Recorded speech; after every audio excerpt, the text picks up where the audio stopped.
দেশনায়ক তারেক রহমান মহোদয়ের দলকে শক্তিশালী করতে ঐক্যবদ্ধভাবে আপনাদের বিএনপির পতাকা তলে ঐক্যবদ্ধ হতে হবে।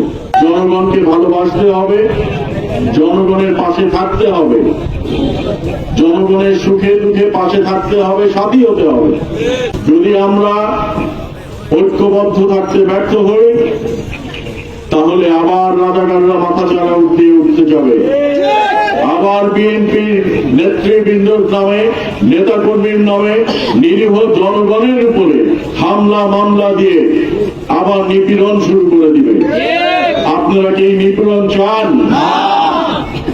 তাহলে আপনারা বিএনপির পতাকা তলে ঐক্যবদ্ধ হন। রাজাকারদের বিশ্বাস করবেন না।